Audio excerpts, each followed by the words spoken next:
mga kalapatid, mga kapatid, mga kaburukoto. So nandito ulit tayo same place, pero ang ginawa ko lang is umusog lang tayo ng onte dahil nga may ano doon, dito may mga truck doon. So dito tayo sa may malawak. Ayun, makikita niyo naman, oh.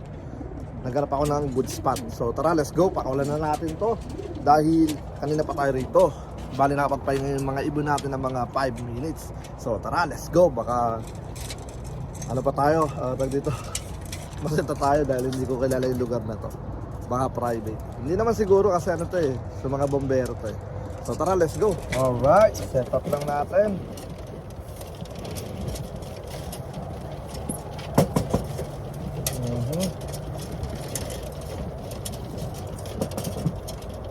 Okay, let's go.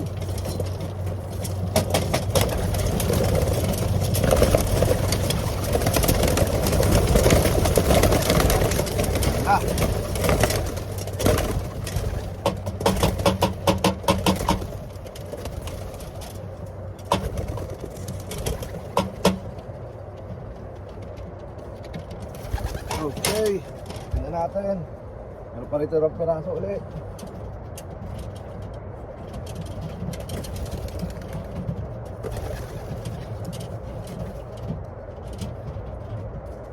Okay, isa.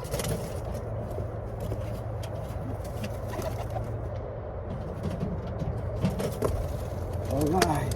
So yun na nga, yun ang mga ibon. Ito yung na-late na dalawa, pero okay lang yan dahil makakahabol yan. So clear and clear.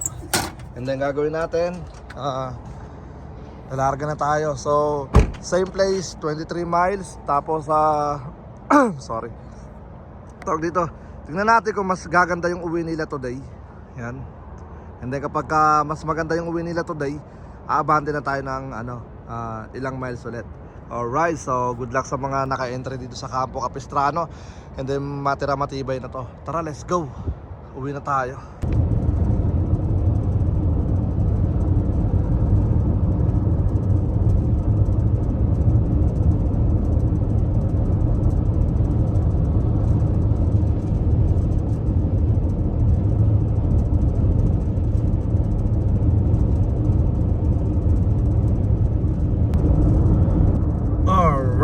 So yun nga, bali up ng ibon is 641. So tawag dito, dito na ulit tayo sa sa tulay. Yan, sa karagatan. So isa lang sanang kailangan ko ngayon. Grabe ang lawak.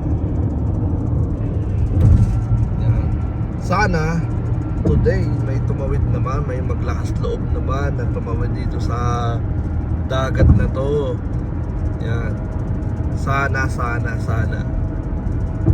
Hindi ko alam ilang beses ko naman sila binalik-balik dito, pero mas pinipili nila yung yung malaki yung daan.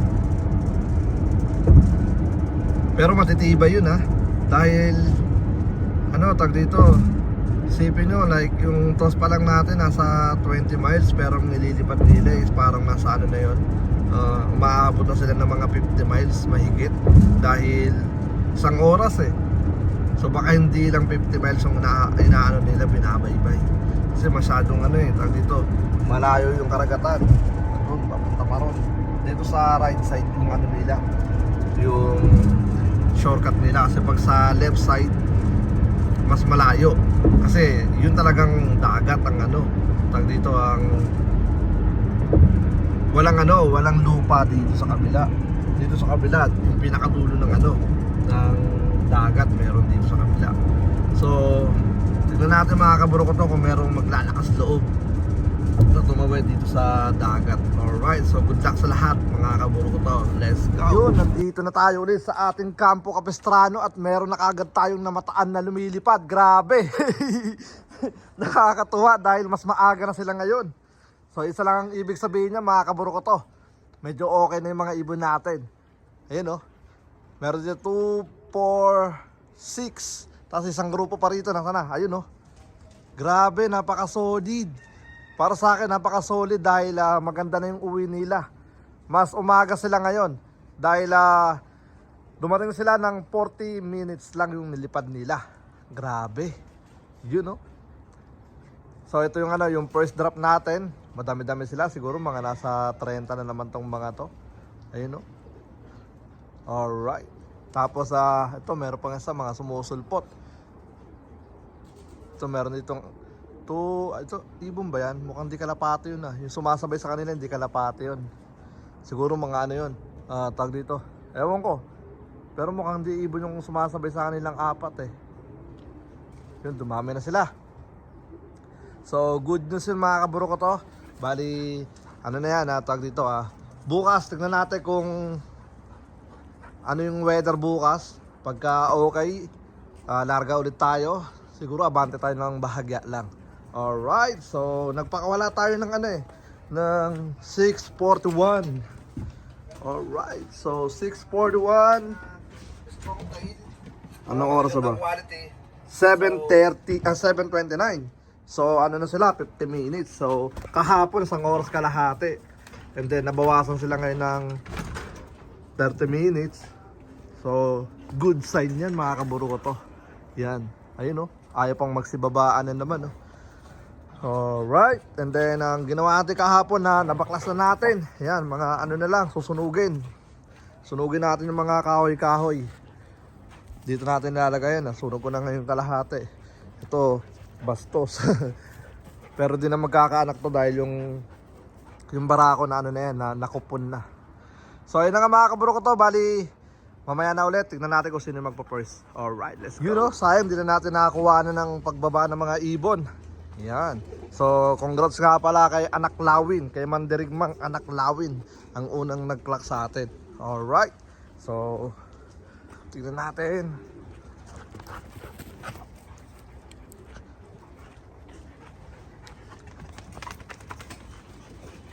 Yun. Hey. Papasok ka pa lang iba. So itong mga ito yung mga na-late kahapon. Ayan Yan, nandito rin yung ibon ni Kuya Winston. Yan. Alright, so nandiyan rin kay GPS. Pero nakagad tayong 17 at meron pang mga papasok. Siguro mga nasa 20 sila pala total. So yeah, pabayaan mo muna natin sila. Yan, ito yung mga ibon. Napaka good sign. Alright, let's go. Yung mga tag dito second drop. Yan, 2 4, 6, 8, 9 yata. Basta yun na yun. Meron pa dito dalawa di pa napasok. Alright, so kasi kasuin ko muna dito. And then yung taga shoutout natin wala. Pumasok sa trabaho kaya tayo muna. Okay, let's go. Bigla ako nagulat mga kaburo ko to. Alam nyo kung bakit? Halos nandito na yata lahat. Ito sila, dami Ayun Nakakatuwa. Dahil mas okay na iliparan nila ngayon. Yan Yan, ang dami. Ayan sila. There we go, dami Woo!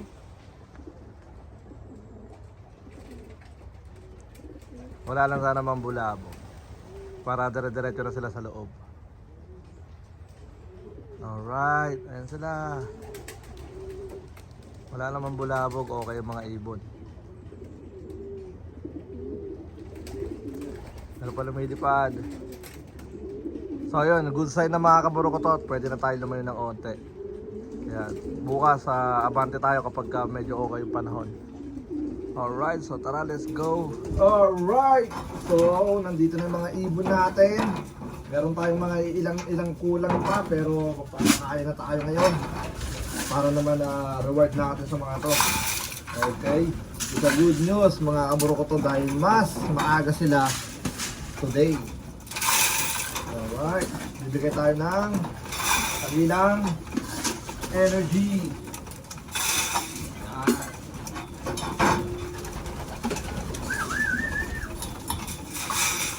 Good job, good job. Hindi pa kasi sa atong gutom Hindi ka nawawala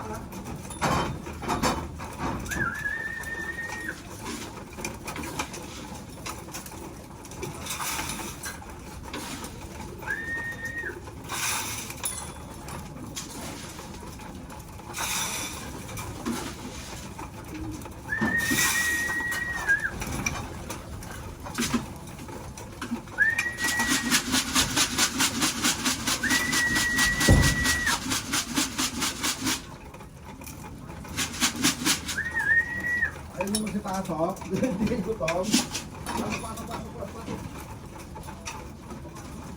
Dali. Pagkain doon.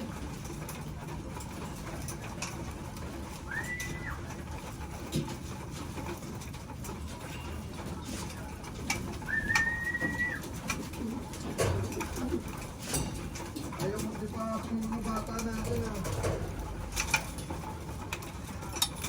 Pasok. Pasok.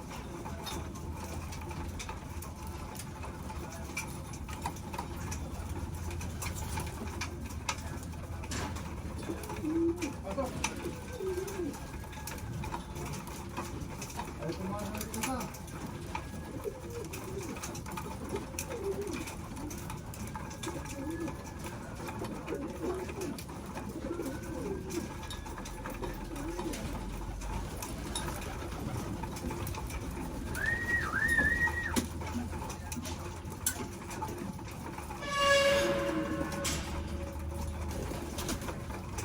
Pero pati Krista, ayaw kumain. Yan.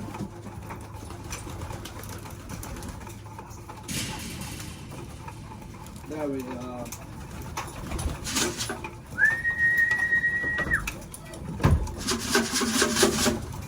So yun na nga mga kaburo ko to, bali yung mga ibon natin nandito na. And then yung iba di pa masyadong kumakain dahil mga busog pa siguro. Dahil saray itong kumain sa hapon. Dahil nagpapakain dito si Ama. So, at saka mapapansin nyo sa mga ano nila, sa mga nguso nila, kala nyo nagsusubo. Dahil kahapon nagbigay tayo ng oregano, yung puro, para mas ano, tag dito, para mas mabilis silang ma-recover. Para sa akin kasi, mas maganda talaga yung herbal na ano, tag dito na binibigay sa ibong, kaya tumatagal sila ng 3 to 4 hours na liparan, dire-diretso, tapos pag bumababa, walang hingal. Laglag lang ng pakpak, syempre, ano, siguro nangangalay, pero ang maganda ron, hindi sila ngaingal. And then, ang pinaka maganda rito sa araw na to, maganda yung pauwi natin. And then, bukas, ganun ulit gagawin natin. Siguro, isa pang same place ulit. Or abante tayo ng onti na. Siguro abante tayo ng onti para ano naman, medyo lumayo-layo na tayo talaga. Alright, so yun na nga mga kabro ko to. Sa mga may entry sa atin, check nyo na lang sa Win Companion, yung mga ibon nyo. And then, ito na yung tinatawag natin matira matibay kasi dire-diretso na yung ano natin, yung training natin. And then, tingnan natin kung sino yung mga ano, yung magti-champion this year. And then, congrats na kagad sa lahat ng mga nagtiwala. Siyempre, nagpapasalamat ako sa lahat ng mga Pilipino na nagtiwala, na tag dito, nasubukan ko yung ganto.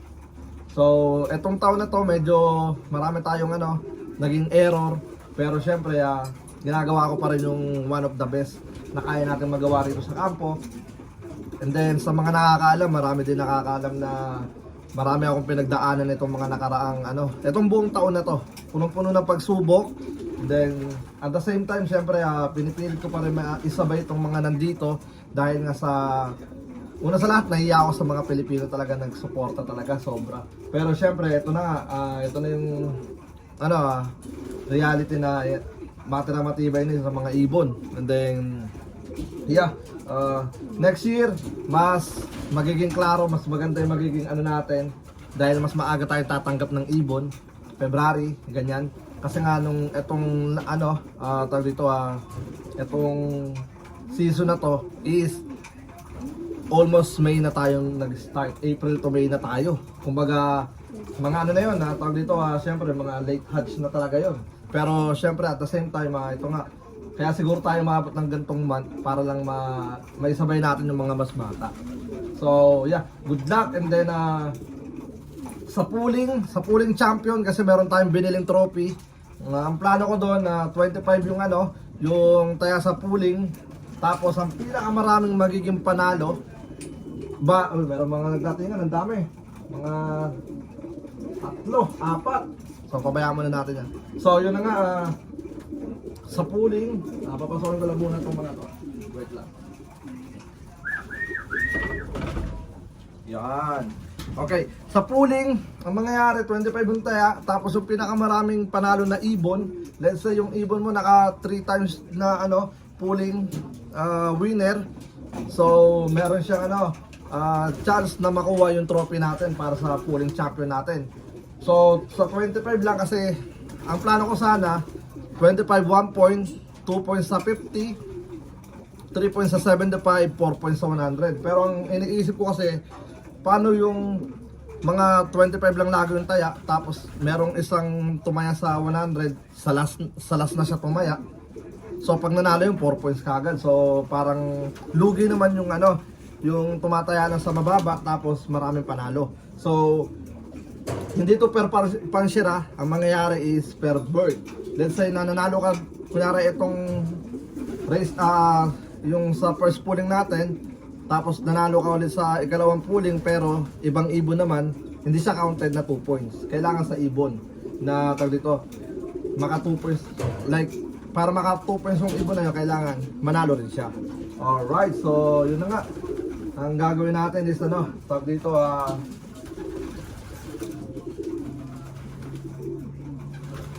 dire-diretso na. Alright. So, yun na nga, at maraming salamat sa lahat ng mga patuloy na sumusuporta sa Campo Capistrano, at maraming salamat sa lahat ng mga nakaunawa kay Kuya Brown Gino sa mga pagsubok na nagdaan sa atin about sa family ko, syempre especially sa baby ko.